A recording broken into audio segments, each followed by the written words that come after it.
Buenos días, les agradezco de todo corazón darnos esta oportunidad, tanto a mí como a las familias que represento y a las víctimas que represento. Cuando hable, no importa, de Nicolás, sientan en su nombre el nombre de todas las personas que hoy no están y que forman parte de nuestra ONG, que es Por la Vida y la Salud, por vos, por mí y por todos. Quiero comenzar a contarles quién es Nicolás para entender por qué comencé esta lucha. Nicolás tenía 24 años, es mi hijo, y tenía una salud impecable, impecable. Era un deportista, además de ser una excelente persona. No tuve necesidad de construirlo, nació deconstruido, con un respeto hacia el ser humano y un agradecimiento infinito. Y la persona que con más ganas de vivir yo he conocido. Un día 20 de octubre de 2017, voy a simplificar un poco la historia, comienza a tener un fuerte dolor de cabeza y nosotros jamás nos automedicamos, jamás. Siempre he confiado en los médicos, siempre he tenido devoción por la profesión médica, porque siempre digo que uno en la vida puede no usar un abogado, como lo soy yo, puede no necesitar un arquitecto porque no quiere hacerse una casa, puede no necesitar un veterinario, pero en tu vida siempre vas a necesitar un médico. Al principio o al final, siempre vamos a necesitar un médico. Así que siempre fui muy respetuosa de la palabra. Mi pediatra fue el pediatra que atendió a mis hijos, o sea, he seguido siempre los pasos que debían darse. Cuando Nico empezó con este dolor de cabeza me llamó la atención, llamé a un médico amigo, yo soy de la ciudad de Villa Gesell, pero esto pasó en Pinamar. Y justo era un día de elecciones, así que el hospital estaba atestado de gente pidiendo certificados. Y le dije, mira, le duele la cabeza desde ayer, le duele mucho, me llama la atención. Le digo, quisiera que me digas qué hago. Entonces él me dijo, tomarle la presión y la fiebre. Y fui a hacer eso a una farmacia, porque no se podía entrar al hospital. Tomamos la presión y la fiebre, era normal. Tomé el recaudo de llamar a este médico y decirle que por favor hable con la farmacéutica para no equivocar nada de lo que me estaban diciendo. La farmacéutica le explicó que tenía la presión normal y que no tenía fiebre, y él le dijo, vendele un diclofenac con Pridinol. En el mismo lugar donde compré el diclofenac con Pridinol, me dijo que lo tome cada 6 horas y ahí tomó su primer pastilla. Y me dijo que seguro que era una contractura porque Nicolás era un deportista. Entonces buscamos una masajista, un domingo de elecciones que lo atendió. Se hizo de noche y Nicolás no le terminaba de doler la cabeza, no le pasaba pese al diclofenac, pese al masaje. Entonces lo volví a llamar y le pedí que por favor lo atienda, que yo tenía miedo, que realmente tenía miedo. Y él tuvo la amabilidad de atenderme en una clínica particular en Pinamar. Me dijo que lo llevara a las 11 de la noche. Llegamos a las 11 de la noche, Nicolás lo saludó.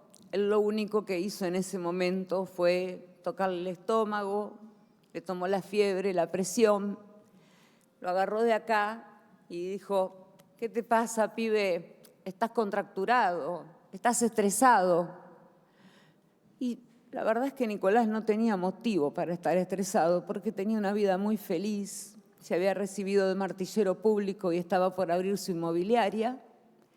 Lo acostó en una camilla, llamó a un enfermero le puso un suero y le puso diclofenac con diazepam. Nicolás se quedó dormido, me asusté, despertó al rato. Le digo, ¿qué pasó? No, dice, es para no molestarle el estómago, dice. Así que Nicolás se despertó y dijo, ay, estoy como en el paraíso, gracias. Bueno, nos fuimos y llamó previamente a un kinesiólogo para derivarme al otro día al kinesiólogo por esa gran contractura muscular que él sentía en la base del cráneo, según él me lo explicó. Le pedí a Nicolás que duerma conmigo. No sé, yo creo que las mamás presentimos algo andaba mal y no sabía qué. Al otro día, Nicolás durmió toda esa noche conmigo quejándose, nos levantamos a las 9 de la mañana, yo ya estaba en el kinesiólogo que él me había dicho que esté. El médico vino para ver cómo estaba y entre los dos se reían y decían, lo que tiene es mucho miedo, tiene ansiedad, vayan a tomar aire al mar, mediten, está estresado, respiren al compás de las olas.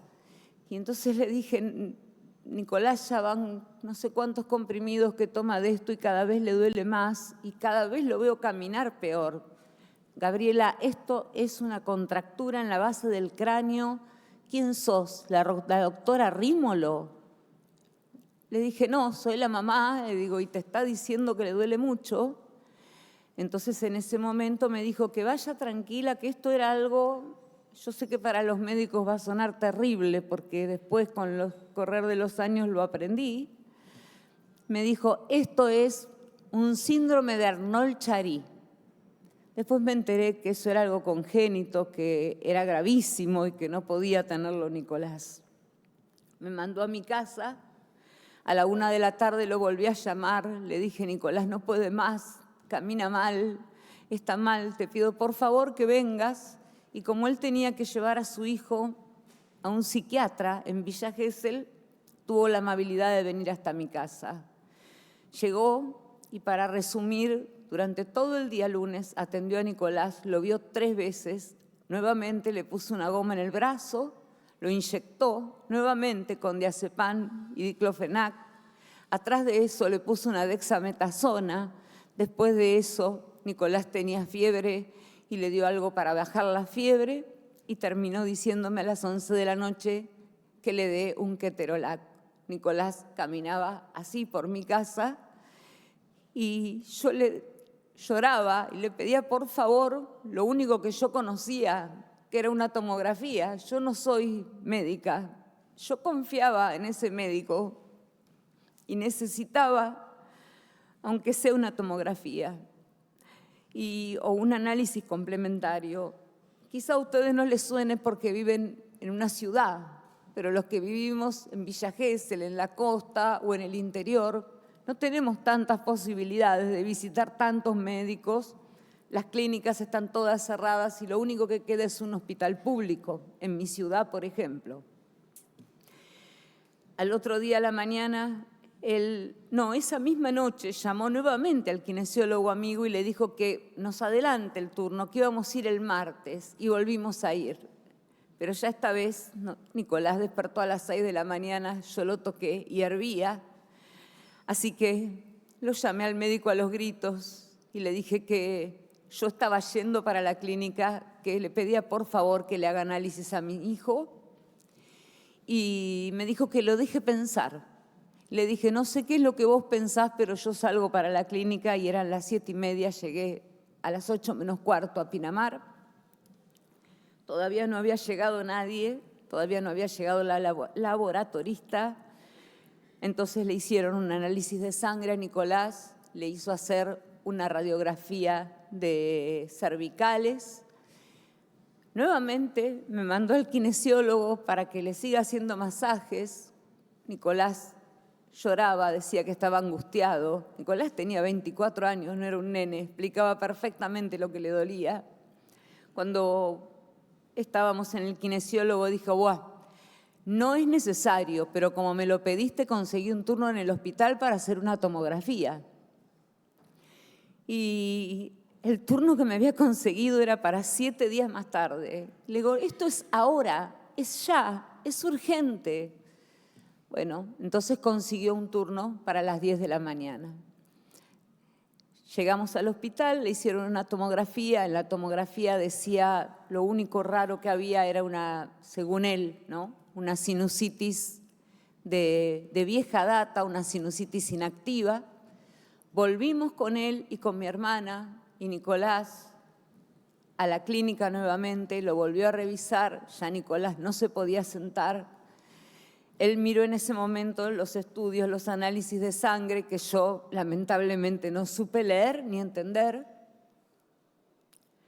Vio también la tomografía, me dijo, mira, la tomografía salió perfecta, hay una sinusitis inactiva, los análisis de sangre también. Lo único es que mandó a hacer un exudado porque se lo pidió mi hermana y dijo, no se me ocurrió. Le hizo un exudado, también le dio negativo. Y en ese momento Nicolás largó un vómito como nunca vi en mi vida, que llegó hasta la otra punta donde estaba mi hermana parada. Ya ahí lo pusimos en una camilla, le pusimos trapos, lo volvió a inyectar ahora para bajarle la fiebre. Y me dijo, bueno, ya está, tenemos por lo menos el diagnóstico, se nos juntaron 2 diagnósticos. Voy a repetir las palabras del médico y les pido disculpas por el lugar donde estoy, pero este fue el diagnóstico. Tenemos una contractura muscular y una angina de la puta madre. Y agarró a mi hijo nuevamente y le inyectó esta vez con penicilina de 1,5 millones y me dio el alta. Agarré todos los estudios porque ya quería viajar a Mar del Plata, porque entendía que esto no podía ser como él me lo estaba diciendo. Llegué a mi casa, acosté a Nicolás, le dije a su hermano que lo abrace y buscaba a qué médico podía ir a Mar del Plata, a dónde podía ir. Tardé menos de 1 hora. Cuando volví, lo miré a Nicolás y Nicolás tenía los ojos raros y le empecé a decir, Nico, ¿me ves? Y sus palabras fueron, te veo doble. Y comenzaron a hincharse los ojos de una manera que nunca vi y que luego me enteré que se llamaba exoftalmo bilateral. Y comencé a llamar al médico porque aún así, con lo que les estoy contando, y aunque parezca una tarada, yo seguía confiando en él. Y le pedía, por favor, que venga, que algo raro estaba pasando, que Nicolás tenía los ojos saltados y me contestó que era una alergia al ketorolac, que lo meta en la bañera. Lo metimos en la bañera con su hermano. Llegó mi hermana y cuando Nicolás estaba en la bañera, sus últimas palabras fueron, mamá, me están cascoteando el barco, me siento mal. Lo acosté en la cama y ya Nicolás no podía moverse. Nicolás tenía una meningitis bacteriana. Este mismo profesional se encontró cuando fue a hacer la TAC con el vicedirector del hospital para pedir permiso para hacer la TAC. Sin haber visto a mi hijo, el vicedirector le dijo, ¿no pensaste en un síndrome meningio? Y él le dijo, no, pero la TAC dio bien, como si en una TAC pudiera verse una meningitis. Y después, la persona que, y todo esto me enteré con posterior, años más tarde, ¿no? Ojalá me hubiera enterado en el momento. Cuando le fueron a hacer la radiografía, la radióloga salió y le dijo, este chico no tiene ninguna contractura, por favor, cruzalo al hospital y punzalo. Y él le dijo, sos una exagerada. La radióloga tomó la precaución de avisarle al médico de guardia que anote que ese paciente era de él, porque seguramente iban a tener un problema. Sí, para ellos fue un problema, para mí fue la muerte de lo más amado. Nicolás terminó entrando en el hospital de Pinamar y siempre lo cuento de la misma manera porque es importante decir siempre la verdad. Así como les cuento la historia de un médico que, perdónenme, pero no debería llamarse médico y que creo que mancha la profesión médica, les cuento también que cuando entramos al hospital de Pinamar, todo el equipo médico, siempre nombro al doctor Rogers, Víctor Rogers, entramos 8 menos 5, porque este otro médico desde la clínica lo derivó al hospital, no porque lo llevé yo. La doctora de guardia entró y dijo, ¿qué hiciste? ¿Qué hiciste? Siempre haces lo mismo. Tiene un cartel gigante así que dice meningitis. Y cuando estaba en el hospital, el jefe de UTI vino y me dijo, no puedo hacer nada por tu hijo. Y la verdad es que no podía entender cómo habíamos pasado de una angina y una contractura a no poder hacer nada por mi hijo. Y no le podía creer. Y le ofrecía traer un avión o si quería que yo lo traslade a algún lado. Y con total paciencia y amor me sentó y me dijo, quiero que lo entiendas, me encantaría decirte otra cosa, pero tu hijo entró con daño cerebral irreversible y en coma. Yo hice atender a mi hijo desde el primer día que le dolió la cabeza. Mi hijo fue atendido durante 3 días y lo único que hizo era quitarle los síntomas. Después de la muerte de Nicolás estuvo 9 días en terapia intensiva y esto es también lo que quiero que se sepa. Nicolás nunca fue el paciente de la cama 5. Nicolás era Nico para todos. Cada enfermera que entraba lo acariciaba, todos los días lo bañaban en un hospital público, los médicos lo acariciaban y el doctor Roger me dijo, yo no puedo creer esto, lo que puedo hacer por vos es dejar la terapia intensiva abierta para que los días que Nicolás esté, ustedes puedan acompañarlo permanentemente. Y Nicolás le jugó una mala pasada porque el doctor Roger pensó que iba a vivir 5 horas, pero era tan fuerte que duró 9 días. 9 días en donde hubo 100 personas sin moverse del hospital ni del parque, llorando por mi hijo.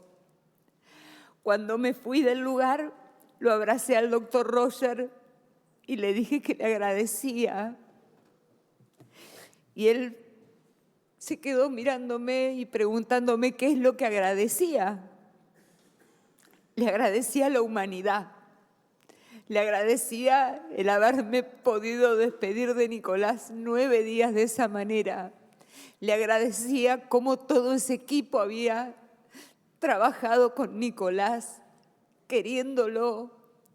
Y he visto varios de esos médicos llorando detrás de una columna. Yo los he visto. Así que en una misma historia de dolor puedo contarles las 2 caras de una misma moneda. Un profesional que no merece llamarse médico y muchos profesionales que demuestran ser médicos de excelencia. Cuando Nico murió, es verdad que inicié un juicio penal. No inicié un juicio de daños y perjuicios porque la vida de mi hijo no tiene precio, tiene valor y no hay plata que me pague esta pérdida. Pero también pensé en ese momento que el amor de Nicolás era tan grande, tan inmenso, que no merecía solo un juicio.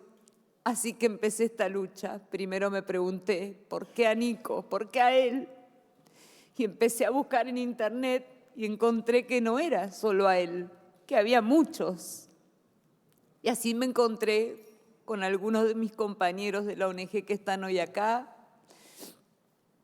en donde me enteré que había muerto Amparito de 2 años, que había muerto Lili, que habían muerto bebés jóvenes. Entonces no era solo Nicolás. Y decidí que si no lo había visto antes, si mis ojos no habían podido ver esta realidad antes, encontrar en esto un para qué, para que no le vuelva a pasar a nadie.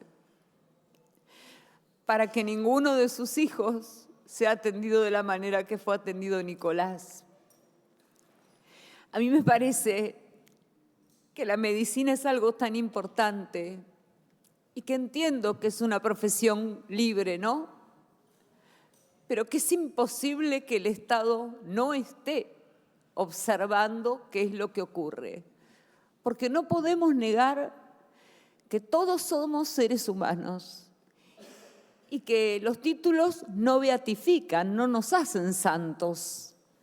Y que entonces puede haber diputados excelentes y diputados pésimos, y senadores excelentes y senadores pésimos, y abogados excelentes y abogados pésimos.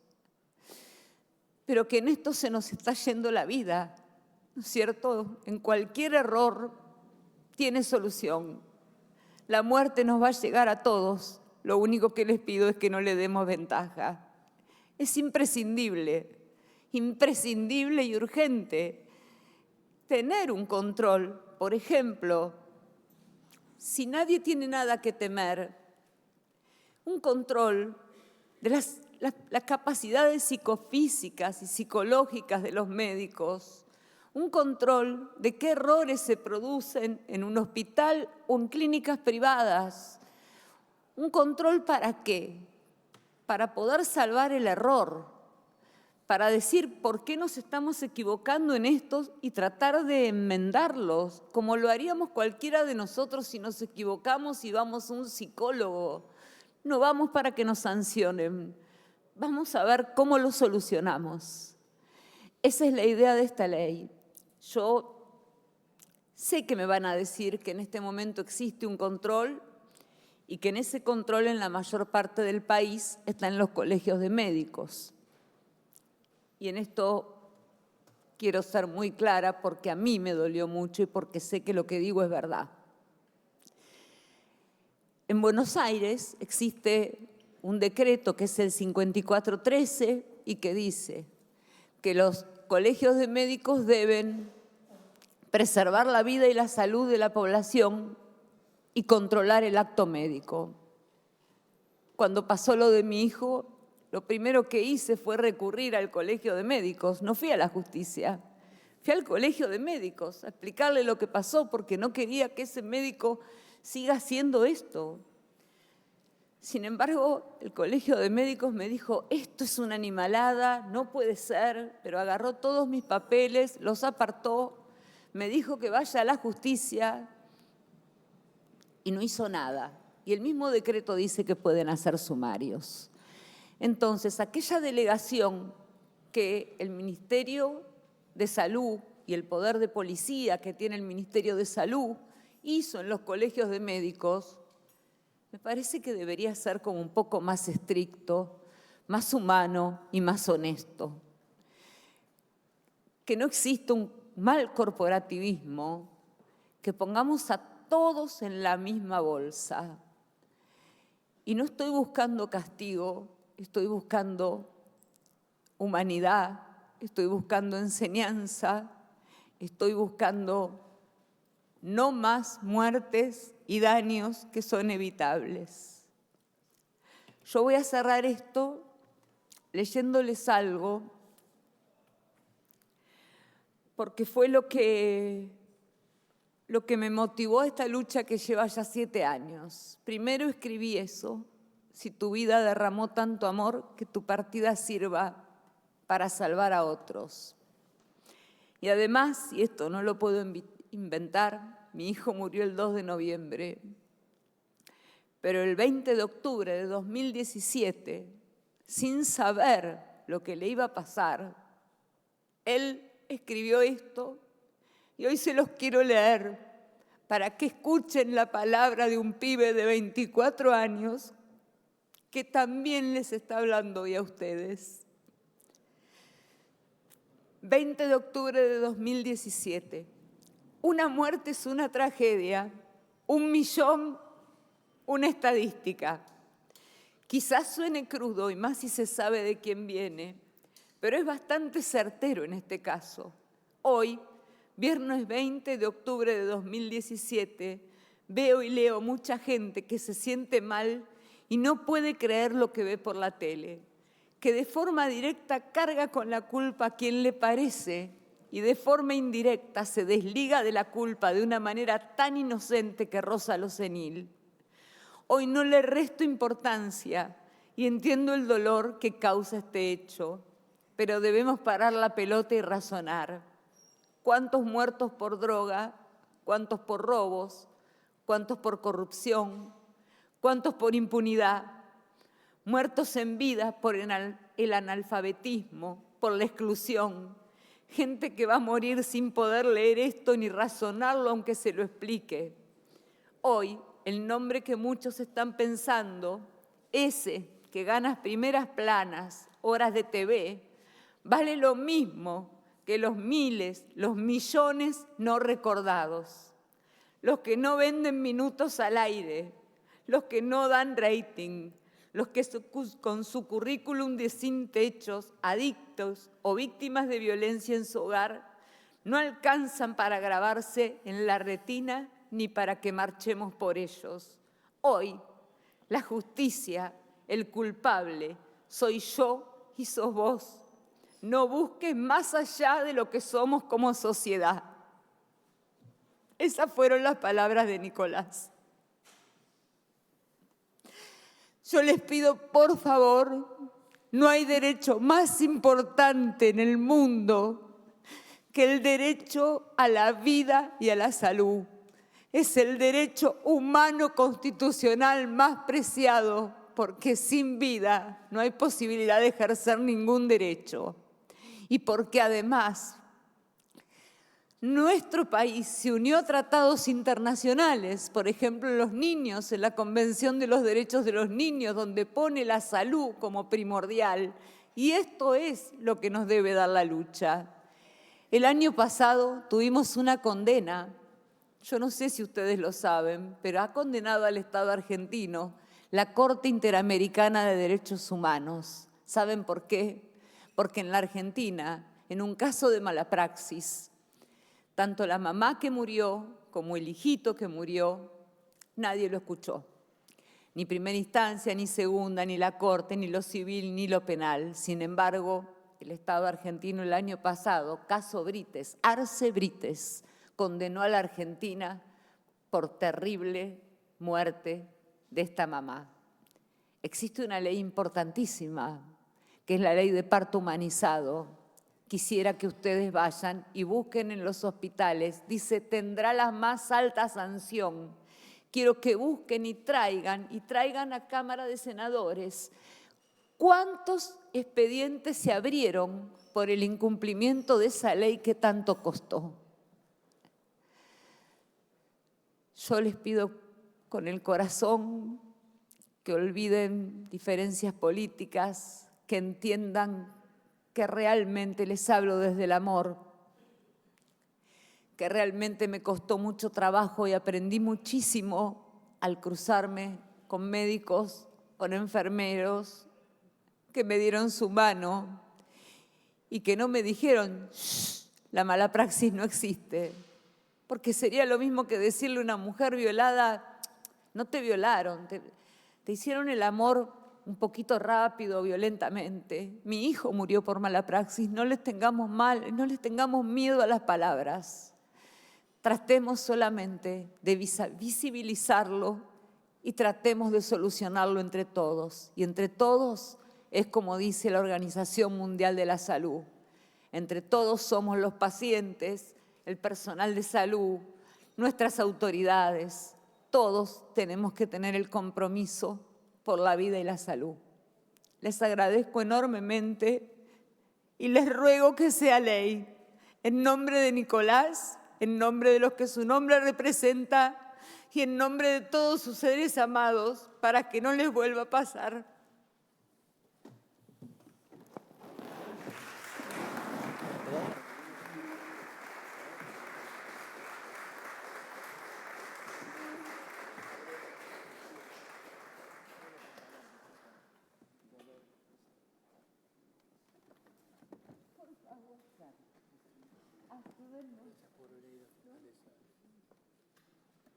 Gracias a ustedes.